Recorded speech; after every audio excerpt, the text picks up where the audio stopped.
IMF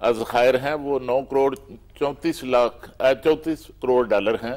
اب وہ بڑھ کر جو ہیں جولائی کے آخر تک 15 ارب ڈالر تک جو ہیں اب وہ پہنچ جائیں گے. جو مین ٹارگٹس ہیں آپ کا مطلب خالد کریم صاحب وہ جو اچیو ہو جائیں گے. اور دیکھیں اس وقت اگر ہم سجاد انور صاحب بات کریں تو آج اخبار میں جس طرح خوشخبریوں کا ذکر کریں تو وہ دکھائی بھی دے رہے ہیں کہ پرائم منسٹر کی کاوشوں کی وجہ سے جو IMF کا معاہدہ ہوا اس کے اب ثمرات آنا شروع ہو گئے ہیں. کیا کہیں گے اس پہ؟ لیکن ساتھ ہی ساتھ اس اسٹیٹمنٹ کو بھی دیکھیں کہ جس میں پرائم منسٹر نے یہ بھی کہا ہے کہ ابھی 9 ماہ کے لیے یہ سٹینڈ بائی معاہدہ ہوا ہے لیکن 15 سے 20 سال جو ہیں وہ لگیں گے. آپ کیونکہ اس پریس کانفرنس میں بھی گورنر ہاؤس میں موجود تھے تو جو وہ ورڈ یوز کیا تھا وہ بڑا اہم تھا جب اسٹیٹ کے سربراہ کی جانب سے یہ الفاظ استعمال کی جائیں کہ تم اور میں سے نکلنا ہوگا, اب ہمیں ہم پر جو ہے وہ فوکس کرنا ہوگا.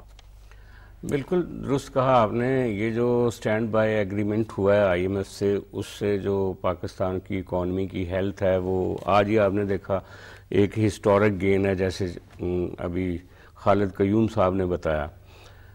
بات اس کو سسٹین کرنے کی ہے. صحیح. یہ 9 مہینے کا سٹینڈ بائی ایک ایگریمنٹ ہے. اگر جیسا خالد صاحب نے کہا کہ اس کے پوائنٹ ٹو پوائنٹ اس پہ ہم امپلیمنٹیشن کر لیتے ہیں اور کچھ ریفارمز اور کچھ سخت فیصلے کر لیتے ہیں, جیسے جو ڈیڈ یونٹس ہیں ان کو بیچنا, اور جو اس پہ تقریباً 5,000 ارب روپیہ صرف ان ڈیڈ یونٹس پہ پاکستان کا ہر دفعہ جاتا ہے. جی. تو میرا کہنے کا مطلب ہے کہ اگر ان سے ہم بچ جائیں, ان سارے لاسز سے, اور اپنا ٹیکس نیٹ بہتر کر لیں, ریفارم کر لیں اپنے آپ کو, تو اس کے نتیجے میں تھوڑا پاکستان پیروں پہ کھڑا ہو جائے گا. اس کا فائدہ یہ ہوا سٹینڈ بائی ایگریمنٹ کا کہ آپ کی جو جیسے ورلڈ بینک ہے, جیسے ایشین ڈیولپمنٹ بینک ہے, اسلامک ڈیولپمنٹ بینک ہے, یورپی یونین کے مختلف فنڈز ہیں, ان لوگوں کی جو کمٹمنٹس تھیں وہ ساری رکی ہوئی تھیں اس وقت تک کہ وہ IMF کے ساتھ آپ معاہدہ کر لیں. حتیٰ کہ جو ہمارے دوست ممالک تھے, سعودی عرب, قطر, دبئی, چائنا, ان کی بھی خواہش تھی کہ ہم IMF میں ایگریمنٹ میں چلے جائیں تاکہ پاکستان کی اکانومی جو ہے وہ ریگولیٹ ہو. کیونکہ خطرہ ہوتا ہے اس وقت جب آپ کے فورن ریزرو جو ہوتے ہیں, فورن ایکسچینج ریزروز, وہ بہت نیچے چلے جائیں جب, تو وہ سری لنکا والے حالات تھے جو عمران خان صاحب بار بار جس کا ذکر کرتے تھے کہ ان کی تو خواہش تھی, اور بھی بہت سارے لوگوں کی اور کچھ انٹرنیشنل لابیز کی بھی خواہش تھی کہ پاکستان جو ہے خدا نخواستہ وہ اس وقت ڈیفالٹ کر جائے. لیکن میں سمجھتا ہوں کہ جو پرائم منسٹر صاحب کی ایک کنسسٹنٹ ایک ایفرٹ رہی ہے, ہر وقت وہ چاہ رہے تھے کہ کوئی نہ کوئی بریک تھرو ہو جائے, اور اس میں اور اس میں سجاد صاحب کاوش اگر دیکھیں تو پیرس کی میں جو ملاقات تھی وہ ٹرننگ پوائنٹ ثابت ہوئی. وہ ٹرننگ پوائنٹ ثابت ہوئی. اور پیرس میں جب جا رہے تھے پرائم منسٹر, اگرچہ وہ ایک فورم اور تھا, لیکن ان کے سامنے نقطہ نظر یہی تھا کہ وہ MD جو ہیں IMF کی, ان کے ساتھ انہوں نے وہ آئس بریکنگ کرنا چاہ رہے تھے, اور اس ضمن میں پوری ٹیم نے ان کا ساتھ دیا. جیسا کہ انہوں نے ذکر کیا کہ فورن منسٹر نے اس وقت بات کی UN کے سیکرٹری جنرل سے, سیکرٹری جنرل نے انٹرونشن کی, بلکہ سیکرٹری جنرل UN کا انہوں نے بتایا کہ بعد میں بھی ایک میسج آیا پرائم منسٹر کو کہ اب بھی اگر آپ کو ضرورت ہے میری کسی موقع پہ انٹرونشن کی تو آپ ضرور بتائیے گا. تو بہرحال یہ بہت بڑی خبر ہے. آج کے اخبارات اور آج کی جو خبریں ہیں بہت پازیٹیو ہیں. اللہ کرے کہ جو بات پرائم منسٹر نے کہی کہ 15 سال کے لیے انسٹیٹیوشنل ایک کوارڈینیشن, لانگ پالیسیز کی بات کی نا, وہ ایک ہم آہنگی کی ضرورت ہے. وجہ یہ ہے کہ عام طور پہ یہ ہوتا ہے کہ جب بھی پاکستان کی اکانومی تھوڑی سی ٹریک پہ آتی ہے تو ڈی سٹیبلائزیشن ایسی شروع ہوتی ہے کہ ہم واپس 0 پوائنٹ پہ آ جاتے ہیں. تو وہ جو ڈی سٹیبلائزیشن ہے نا, اس کو روکنا ہے. ادارہ جاتی کشمکش جو ہے وہ خاص طور پہ ضرب لگاتی ہے ہماری اکنامک گروتھ کے اوپر. وہ ہم نے مشاہدہ کیا پچھلے کچھ عرصے میں کہ جب ادارے ایک ساتھ ہوتے ہیں تو اچیومنٹس ہوتی ہیں.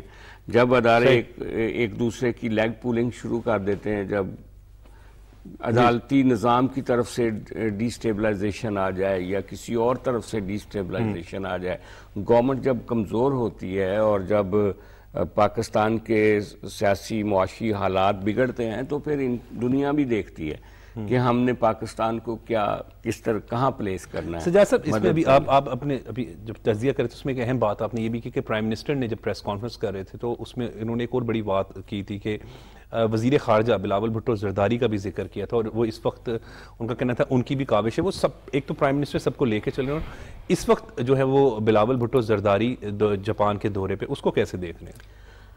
میں نے دیکھا کل ان کی اپنے کاؤنٹر پارٹ سے بھی ملاقات ہوئی. اس سے پہلے جو ان کی ہائی پروفائل ملاقاتیں ہوئی پرائم منسٹر سے ہوئی پرائم منسٹر سے, اس کا نتیجہ کیا نکلا؟ آج کل دیکھیں بلاول کا تو پہلے دن سے یہ ایجنڈا اور موٹو ہے کہ ہمیں ایڈ نہیں ٹریڈ چاہیے.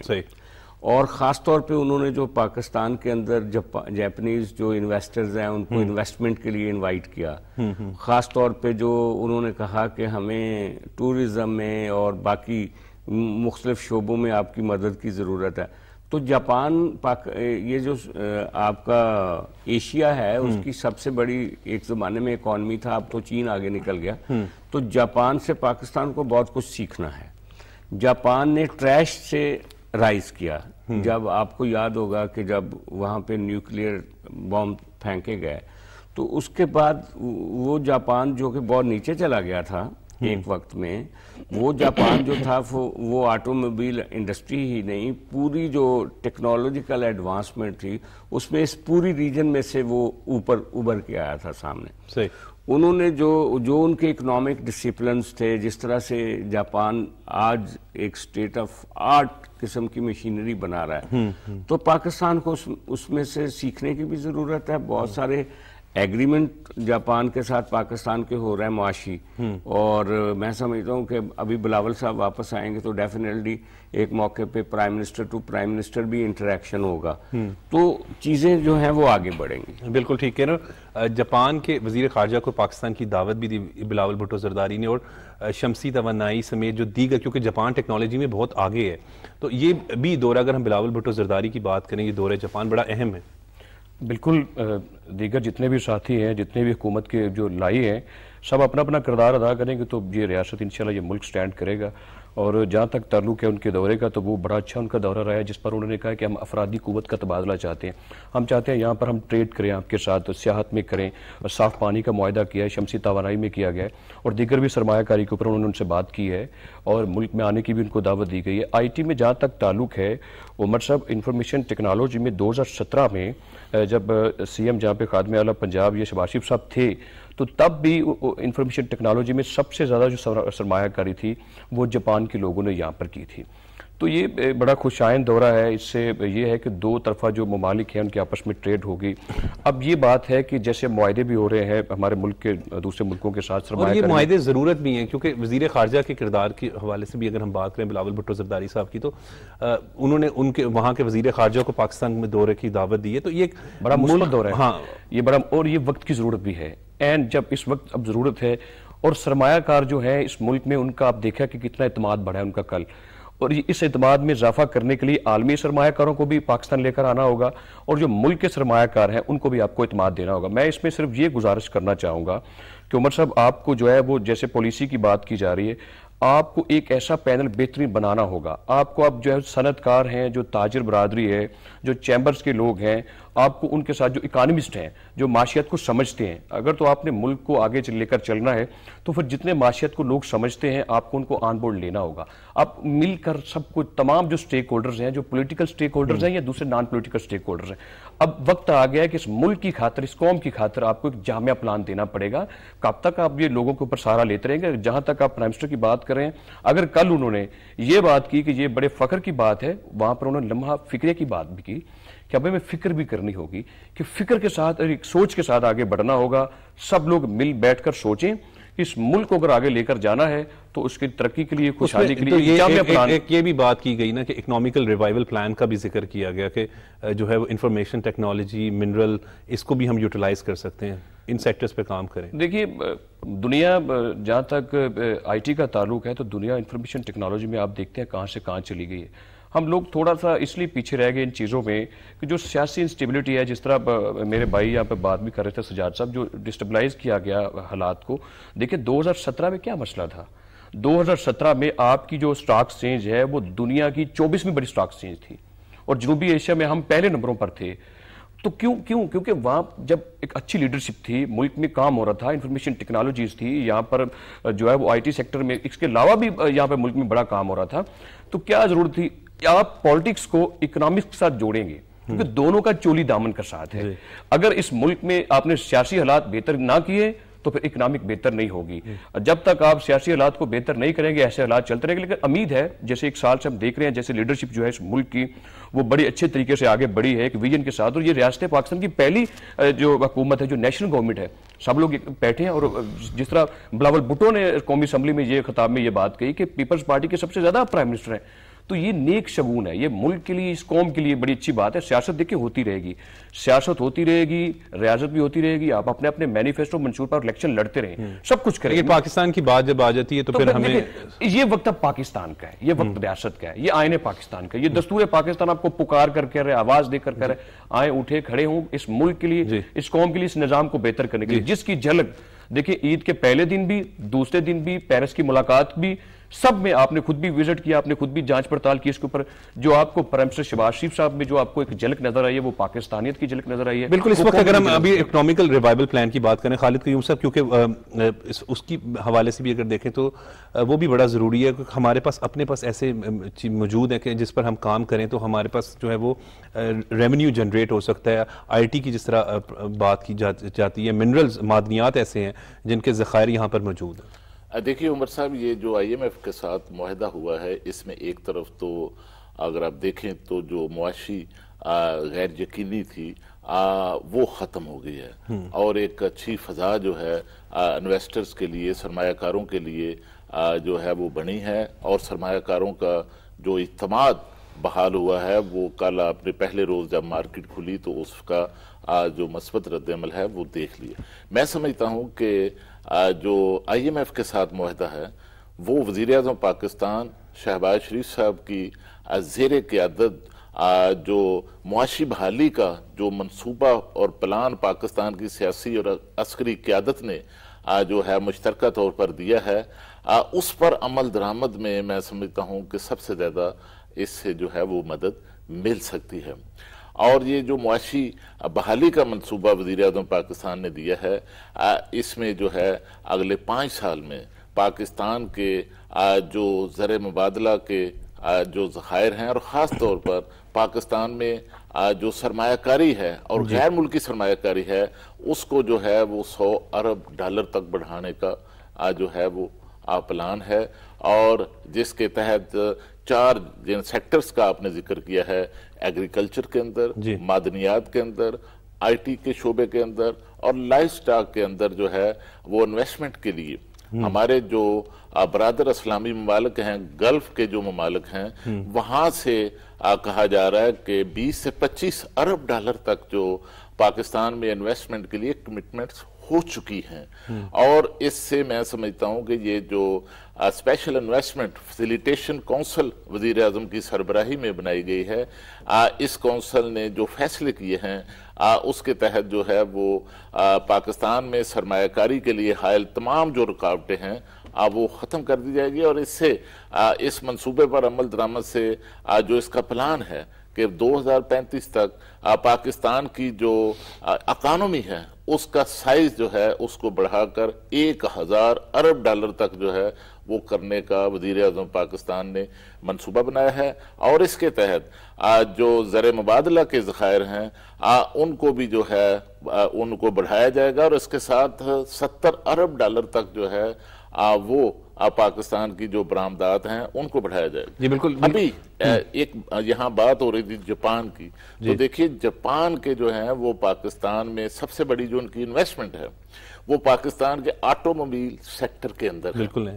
اور اس کے ساتھ اب جو ایچ آر ہے, جو ہیومن ریسورس ہے, اس کی بہت ڈیمانڈ ہے جاپان کے اندر, اور اب جاپان کے اندر بھی جو ہے بڑی تعداد میں پاکستانی اوورسیز جو ہیں وہ وہاں پر موجود ہیں، ان کے اپنے وہاں اچھے کاروبار اور بزنسز ہیں، اور وہاں سے زر مبادلہ جو ہے وہ بھی پاکستان جو ہے وہ آ رہا ہے، اور جاپان کی طرف سے جو ایچ آر کی ڈیمانڈ ہے جاپان کے اندر، جن ممالک سے جو ہے وہ ڈیمانڈ پوری کی جائے گی، پاکستان کو بھی جاپانی حکومت نے اس فہرست میں شامل کر دیا ہے، جہاں سے لاکھوں جو افراد ہیں وہ یہاں سے جو ہیں وہ جاپان منگوائے جائیں۔ جی بالکل۔ سجاد انور صاحب کیسے دیکھ رہے ہیں اس وقت معاشی حالات؟ ایک طرف آئی ایم ایف کے ساتھ ہمارا معاہدہ ہو گیا پرائم منسٹر کی کاوشوں کی وجہ سے، اور دوسری جانب ساتھ ہی جو اکنامیکل ریوائول پلان جس کی ہم بات کر رہے ہیں کہ مختلف ایسے سیکٹرز ہیں جیسے ایگریکلچر ہے اور اسی طریقے سے معدنیات ہے، انفارمیشن ٹیکنالوجی، اس پر کام کر کے جو ہے وہ ہم خود کفیل بھی ہو سکتے ہیں، پیسے بھی کما سکتے ہیں۔ بالکل ٹھیک ہے۔ بات یہ ہے کہ جناب جب تک ہم اپنی پریورٹیز نہیں نا سیٹ کرتے، مثلا اب ایگریکلچر کی بات کر دیں، جی ہم نے دیکھا ہے کہ ایگریکلچر ریسرچ میں اور ایگریکلچر جو ایکسٹینشن کے پروگرام ہوتے ہیں خاص طور پہ، ان کا جو ڈاؤن لائن ہے نا، نیچے کسان جو ہے اس تک فائدہ نہیں پہنچتا عام طور پہ، وہ اوپر ہی اوپر کچھ چیزیں رہ جاتی ہیں۔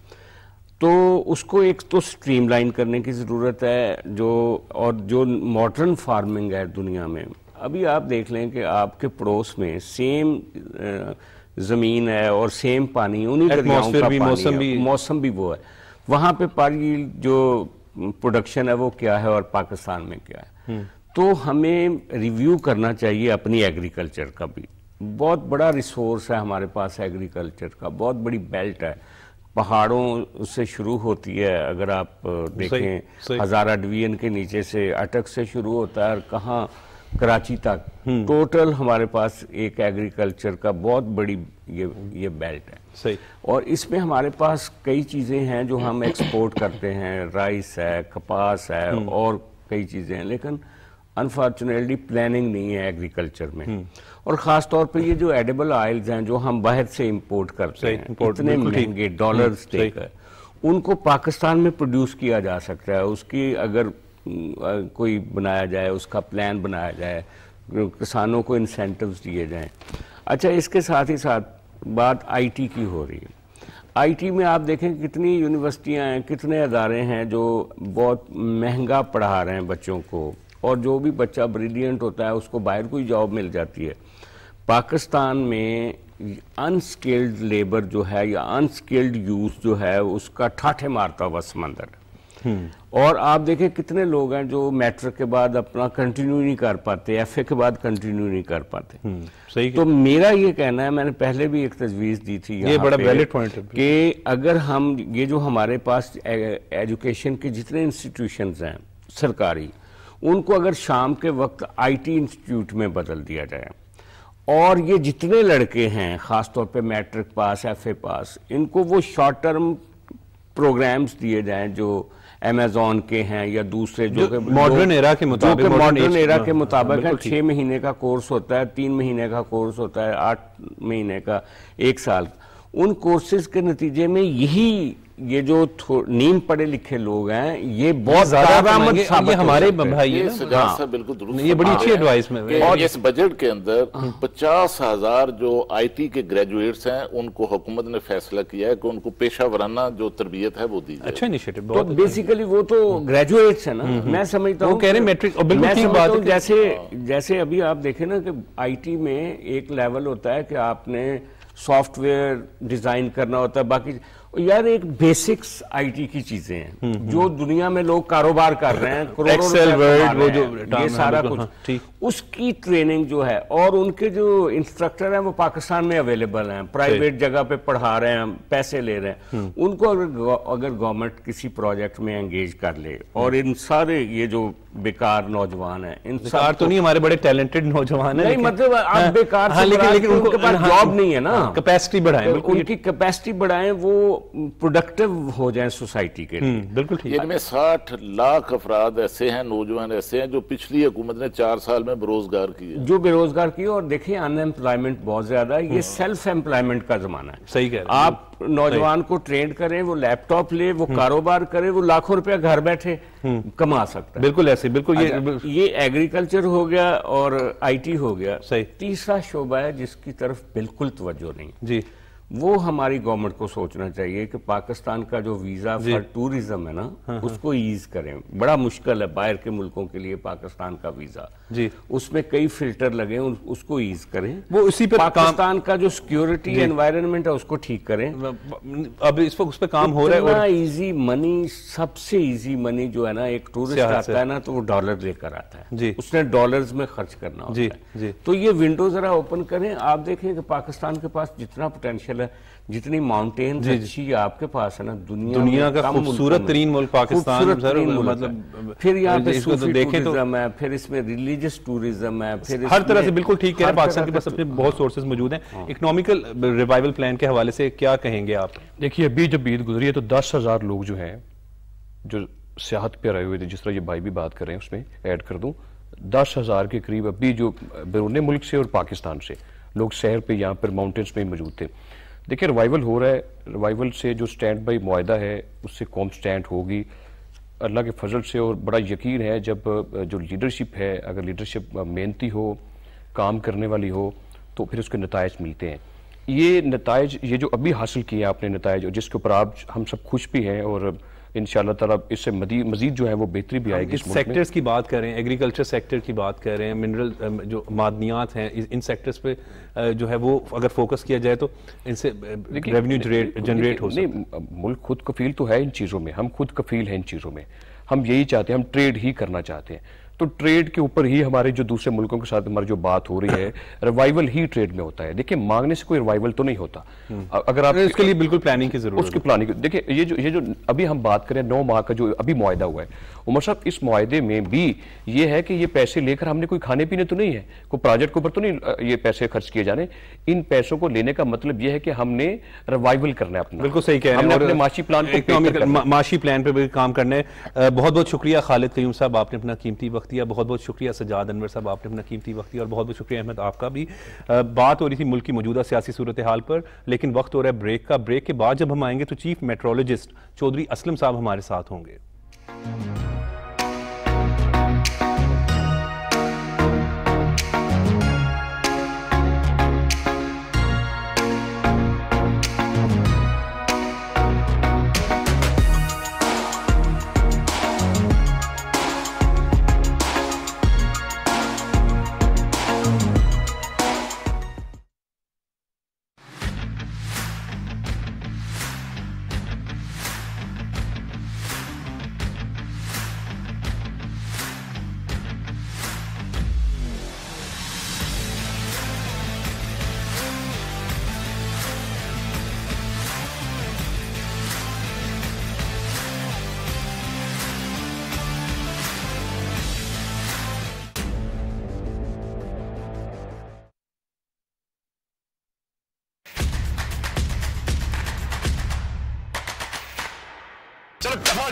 تم نے مجھے تھپڑ مارا, اب دیکھنا میرے ابو تمہارا کیا حشر کریں گے. کس نے میرے بیٹے کو مارا ہے, نکالو اسے. ذرا چوٹی لگی تمہیں, یعنی ہڈی بس ہی ٹوٹنی چاہیے تھی.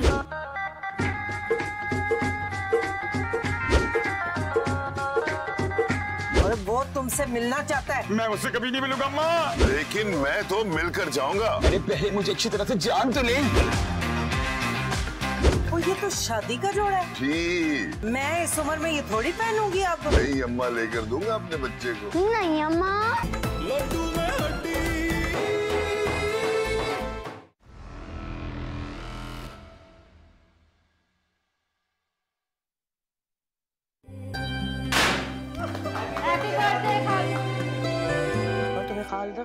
مسئلہ کیا ہے؟ وہ ہماری جائیداد پہ قبضہ کر کے بیٹھے. بہت مصیبتوں کا سامنا کرنا پڑے گا. آپ میرا ساتھ دیں گی نا؟ آپ بھی کافی گہری باتیں کرتے ہیں. اور کون کرتا ہے گہری باتیں؟ وہ عالم بھائی ہے نا.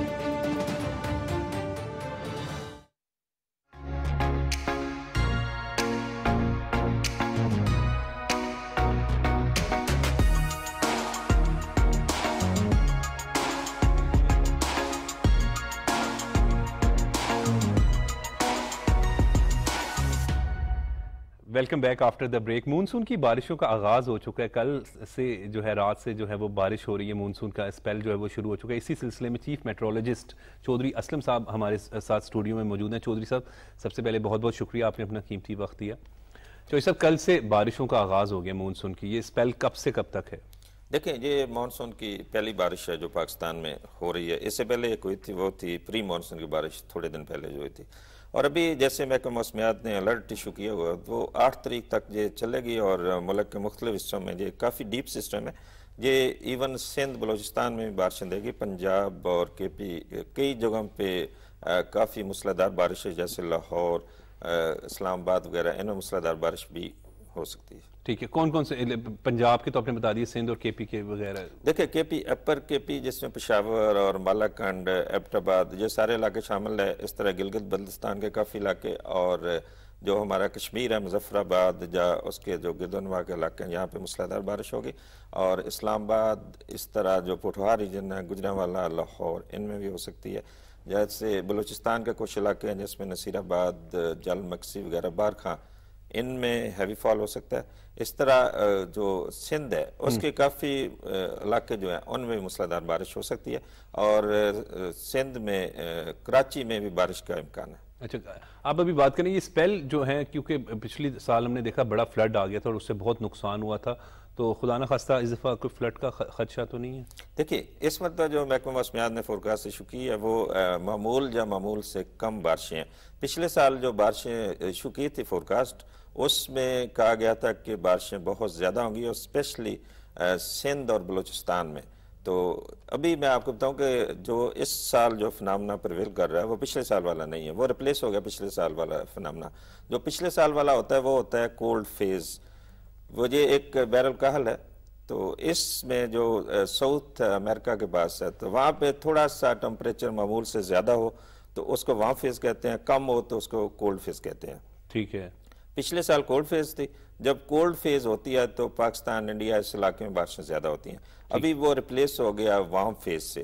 تو وہ فنامنا جب ہوتا ہے تو اس میں اس خطے میں بارشیں کم ہوتی ہے, اور محکمہ موسمیات نے کافی پیرامیٹرز جب یہ سیزن کے فورکاسٹ ایشو کرتے ہیں تو وہ دیکھتے ہیں, تو اس کے مطابق تو اس سال وہ پچھلے سال والا سیناریو نہیں ہوگا. یعنی آپ کا کہنے کا مطلب ہے کہ اس سال جو ہے وہ سیلاب کا خدشہ نہیں ہے؟ دیکھیں اس پچھلے سال والا نہیں ہے, لیکن ریورین فلڈنگ جیسے آج کل جو فنامنا چل رہے ہیں جو کلائمیٹ چینج کی وجہ سے ایکسٹریم ویدر ہو رہے ہیں. میں بتاؤں آپ کو, جیسے لاہور میں پچھلے دنوں میں بارش ہوئی جون کے اینڈ میں, اس نے کوئی ریکارڈ جتنے بھی سے لاہور کے ایک منتھ کے توڑ دیے. تو 224 ملی میٹر بارش کا ریکارڈ تھا, جو 393 ملی میٹر بارش ہوئی ہے, اور ایک دن 24 گھنٹے کا ریکارڈ بھی 226 ملی میٹر سے توڑا اس نے. تو یہ ایکسٹریم ویدر ہو رہے ہیں. تو اس طرح کی اگر بارش پورے ماہ کی بارش 2-3 دن میں ہو جائے تو پھر اربن فلڈنگ یا فلیش فلڈنگ یا ایون ریورائن فلڈنگ بھی ہو سکتی ہے, لیکن پچھلے سال والا فنامنا وہ نہیں ہوگا. اچھا, پچھلے سال کی طرح کیونکہ پچھلے سال ہمارا ملک کا نقصان بہت زیادہ ہو گیا تھا, خصوصاً جو بلوچستان میں پانی کئی عرصہ رہا, سندھ جو ہے وہ بڑا ہوا, پنجاب کی بھی بات کریں تو ساری جو ہے وہ بڑے بری طریقے سے متاثر ہوئے تھے. اب اس دفعہ وہ صورتحال نہیں ہے. دیکھیں جو بلوچستان اور سندھ میں جو ابھی محکمہ موسمیات کی پریڈکشن ہے تو ان میں بارشیں معمول سے کم ہیں. تو پچھلے سال جو اس کی فورکاسٹ تھی وہ تھی زیادہ, معمول سے کافی زیادہ بارشیں پریڈکٹ کی گئی تھی جون میں. جب مانسون ہمارا شروع ہوتا ہے یکم جولائی سے 30 سپٹمبر تک, تو جون کے فرسٹ ویک میں محکمہ موسمیات فورکاسٹ ایشو کرتا ہے. پچھلے سال جو کی تھی بہت زیادہ کی تھی, اسپیشلی سندھ اور بلوچستان کے لیے, لیکن اس مرتبہ ادھر بلو نارمل جو ہے بارشیں پریڈکٹ کی گئی. اللہ کرے بارشیں رحمت والی رہے ہیں. لیکن اس وقت ہم بات کریں, ابھی جو پہلا سپیل ہے وہ ہے 3 سے 8 یا 3 سے جو ہے وہ 8 جولائی تک ہے. اس کے کتنے سپیل ایکسپیکٹڈ ہیں, کیونکہ ستمبر تک آپ کہہ رہے ہیں رہیں گے؟ دیکھیے اس جو ابھی ہم نے جو 8 تاریخ تک محکمہ موسمیات کی پریڈکشن ہے, تو اس میں لاہور میں جو ہے اوکیجنلی, ایک لفظ ہم نے لکھا اوکیجنلی, یعنی وقتاً فوقتاً ہوتی رہے گی بارش, اور اس میں کوئی موسلادھار بارش بھی ہو سکتی ہے. اس طرح ملک کے مختلف حصوں میں یہ پریڈکشن ہے محکمہ موسمیات کی ابھی. صحیح, اس کا مطلب ہے مختلف سپیلز بارشوں کے جو ہیں وہ آتے رہیں گے؟ جی بالکل مختلف سپیلز آئیں گے, اور اس میں کبھی کبھی کوئی موسلادھار بارش ہو سکتی ہے. اچھا, یہ جو بارش کے آپ جس طریقے سے پریڈکشن کر رہے ہوتے ہیں, کیا کہیں گے اس حوالے سے, کیونکہ لوگ بھی بڑے کنسرن ہوتے ہیں کہ موسم جو ہے آپ کو پتہ ہے اس کا زندگی پہ بڑا اثر پڑتا ہے, روزمرہ کے کاروبار پہ اور جو دفاتر کے لیے بھی اگر آپ نے ہم نے یا کسی نے آج جانا ہوتا ہے تو اس پہ پڑتے ہیں. تو کیا کہیں گے اس کا مطلب ہے اس دفعہ موسلا دھار بارشیں ہیں ضرور لیکن اس طرح کی نہیں ہے جس طریقے سے پہلے ہوئی؟ جی بالکل، جیسے میں نے کہا کہ یہ جو پوری ورلڈ کی جو ریسرچز آ رہی ہیں اس میں یہی ہے کہ جو فریکوینسی ایکسٹریم ویدر کی ہے وہ بڑھ رہی ہے. جیسے ہیٹ ویو، جیسے پچھلے سال پاکستان نے بھی آبزرو کیا، ہیٹ ویو کافی زیادہ تعداد میں آئیں گی، اور لینڈ سلائڈنگ اور فلیش فلڈنگ، اربن فلڈنگ اور فلڈز جو ہے یہ زیادہ آئیں گے. تو اس مرتبہ آپ کہہ سکتے ہیں کہ وہ پچھلے سال کی طرح اتنا وہ فلڈز نہیں ہے. اس سال کے حوالے سے یہ بتائیں کیا احتیاطی تدابیر وغیرہ ہونی چاہیے؟ دیکھیں یہ سب سے پہلے تو جب جون کے شروع میں جو محکمہ موسمیات پریڈکشن دیتا ہے تو سارے اداروں کو چلائی جاتی ہے. صحیح. تو وہ ان کو اپنے اپنے لحاظ سے جو ہے ہر ادارہ وہ پریکاشنی میجرز لے رہا ہوتا ہے. جیسے نہروں میں، دریاؤں میں، ڈیمز میں مختلف وہ پریکاشنی میجرز لے رہا ہوتا ہے. جیسے کوئی موسلادھار بارش ہو گئی، وہ این ڈی ایم ہے، پی ڈی ایم ہے، وہ اپنے کام کر رہا ہوتا ہے. تو محکمہ موسمیات ارلی وارننگ سسٹم بڑا اچھا ہے اس کے پاس، اور یہ بڑا ویل ٹائملی جو انفارم کرتا ہے مختلف اداروں کو، تو اس کے مطابق وہ عمل کر رہے ہوتے ہیں. اچھا چوہی صاحب، جو دیکھنے والے ناظرین ہیں ان کے لیے کہ وہ اگر روز کا موسم دیکھ رہے ہوتے ہیں، اب تو بڑا جدید دور آ گیا، اب لوگ جو ہیں وہ ویب سائٹ سے دیکھ لیتے ہیں اور کوشش کرتے ہیں کہ گوگل کے تھرو یا کسی طریقے سے حاصل کر لیتے ہیں.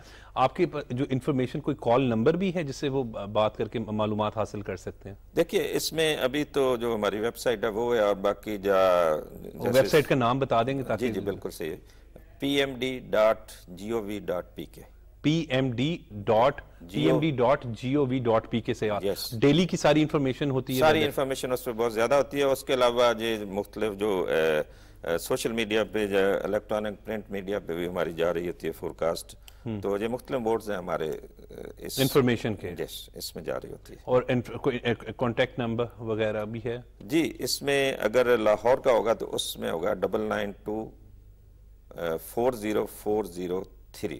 ٹھیک ہے. اس پہ یہ 24 آور نمبر ہے ہمارا. ٹھیک ہے. تو اس پہ کوئی بھی انفارمیشن جو ہے وہ لی جا سکتی ہے 24 آورس. یعنی آپ پہلے ہی بتا دیتے احتیاطی تدابیر کے موسم کے حوالے سے کہ بارش ہونے والی ہے، لوگ جو ہیں وہ اسی حساب سے اپنی جو ہے وہ روٹین کو سیٹ اپ کریں. جی بالکل، جیسے ابھی یہ جو ایڈوائزری ایشو کی ہے محکمہ موسمیات، اس میں بتایا گیا کہ جو کمزور چھتیں وغیرہ مارتے ہیں ان کی وہ خطرہ ہے کہ چھتیں اٹھ جائیں. جیسے بہت زیادہ آندھی آتی ہے، درخت اکھڑ جائیں گے جڑ سے، یا جو ٹورسٹ ہمارے ہیں وہ نہ جائیں ان علاقوں میں. اور اس طرح کی فارمرز کے لیے بھی لکھا جاتا ہے اس میں. تو یعنی ہم اس میں لکھ دیتے ہیں جیسے ایڈوائزری ایشو کرتے ہیں تو مختلف احتیاطیں یا پریکاشنری میجرز وہ لکھ دیتے ہیں. آپ متعلقہ کنسرن ڈپارٹمنٹس کو بھی یہ ساری انفارمیشن بھجوا دیتے ہیں؟ جی بالکل، اس میں جو ہمارا جو مین ہے وہ این ڈی ایم اے اور پی ڈی ایم ایز ہیں، اور باقی بھی کافی زیادہ ہیں، تو ان کو دے دیتے ہیں. وہ پھر ہماری فورکاسٹ کو آگے لگا کے وہ پھر ایشو کرتا ہے، اپنے بھی الرٹ کرتا ہے. لیکن فورکاسٹ وہ محکمہ موسمیات کی ہوتی ہے. اس طرح واسا کو جیسے کوئی سسٹم آنے والا ہے ان کو الرٹ کر دیتے ہیں ہم. اس طرح چیف سیکرٹریز جو مختلف ڈپارٹمنٹس کو ہم آلموسٹ سارے اداروں کو بھیج دیتے ہیں. ٹھیک ہے. پہلا اسپیل تو 8 تک ہو گیا، دوسرا اسپیل کب آئے گا؟ یہ دوسرا جب 8 کو ختم ہوگا تو اس کے ساتھ ہی تقریباً دوسرا شروع ہوگا 1-2 دن کے بعد. تو اس میں بھی اچھی بارشیں ہوں گی، لیکن وہ اس کی پریڈکشن ہم جاری کریں گے بعد میں. وہ آپ کتنے دن پہلے جو ہے وہ ایٹ لیسٹ جاری ہو جاتی ہیں یہ انفارمیشن؟ دیکھیں جو محکمہ موسمیات مانیٹر تو کافی دن پہلے سے کر رہا تھا کسی بھی سسٹم کو، لیکن جب وہ ایڈوائزری ایشو کرتا ہے وہ 3 سے 6 دن پہلے اس نے ایشو کرنی ہوتی ہے بیفور کوئی بھی سسٹم آنے والا ہو. تو مانیٹرنگ تو 15-20 دن وہ کر رہا ہوتا ہے کدھر جا رہا ہے سسٹم کیسے ہے. تو 3 سے 6 دن پہلے ہم اس کو ایشو کرتے ہیں مختلف اداروں کو، اس میں پھر سب کچھ لکھتے ہیں. اچھا، یہ جب آپ انفارمیشن شیئر کرتے ہیں آبویسلی آپ لوگوں کی میٹنگز بھی ہوتی ہیں، جس طریقے سے آپ ابھی یہ بڑی انفارمیشن ہوتی اس پوائنٹ آف ویو سے بھی ہوتی ہے کہ دفاتر جنہوں نے جانا ہے، کاروبار پہ جنہوں نے جانا ہے، لیکن جن گھروں کی چھتیں کمزور ہوتی ہیں وہ ہم اکثر یہ بھی دیکھتے ہیں کہ جب تیز بارش ہوتی ہے، طوفانی آندھی آتے ہیں تو وہ گر جاتی ہیں. جی اس میں یہی لکھا ہوتا ہے لوز اسٹرکچر وغیرہ جو بھی روف، اس میں باقاعدہ یہ لکھا جاتا ہے کہ ان کو خطرات لاحق ہیں. تو یہ تو ایڈوائزری میں لکھا جاتا ہے. جیسے ونڈ رات چلی لاہور میں اگر بات کی جائے تو 102 کلومیٹر فی گھنٹے کی رفتار سے چلی اور کافی زیادہ تیز ونڈ سی.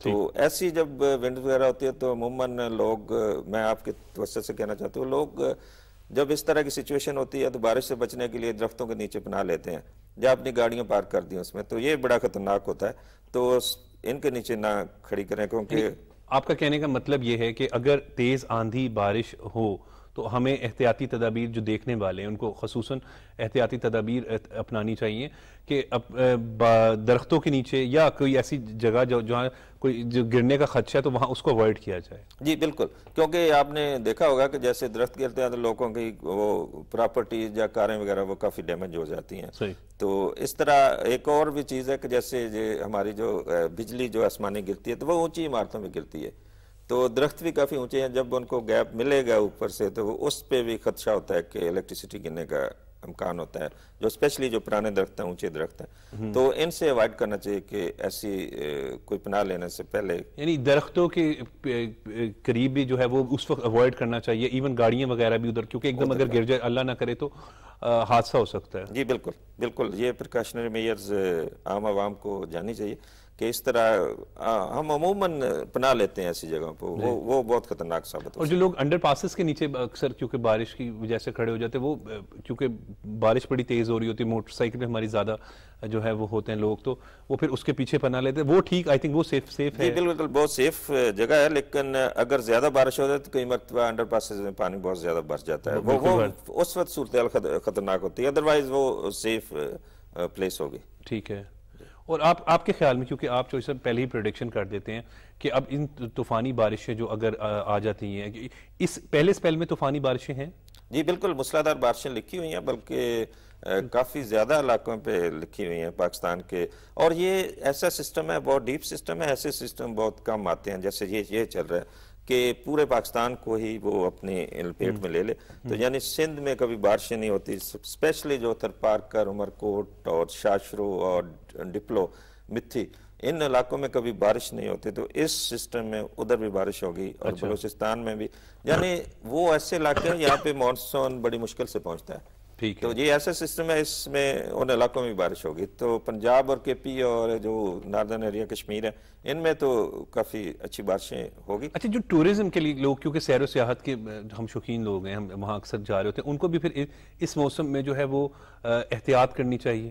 جی بالکل کرنی چاہیے, بلکہ وہ لکھا ہوا اس میں ایڈوائزری میں ہم لکھتے ہیں کہ ٹورسٹ کو اسپیشلی پریکاشنری میئرز لینے ہوں گے کہ اگر وہ ویدر فورکاسٹ ہے تو وہ نہ جائیں, کیونکہ اس میں جو ہلی ایریاز ہے اسپیشلی, ان میں فلیش فلڈنگ کا خطرہ بھی اظہار کیا گیا, اور لینڈ سلائڈنگ کا بھی ہے.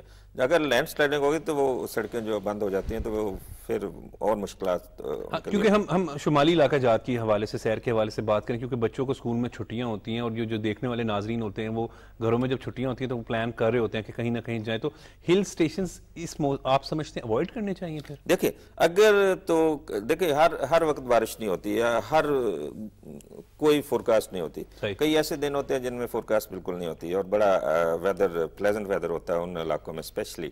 تو یہ فورکاسٹ پہلے چیک کرنی چاہیے ایک ویک پہلے, اور پھر پلان کرنا چاہیے کہ کدھر جانا ہے. تو اگر تو فورکاسٹ موسمیات نے نہیں دی تو پھر جائیں, بڑا اچھا موسم ہوگا, بہت انجوائے کریں گے, لیکن اگر فورکاسٹ ہے تو پھر ہرگز نہ جائیں. ناران کا گان اور ان شگران والی سائٹ کی کیا فورکاسٹ ہے؟ یہ بہت زیادہ بارشیں ہوں گی, موسلادھار بارشیں ہوں گی اس اسپیل میں, اس سائٹ پہ.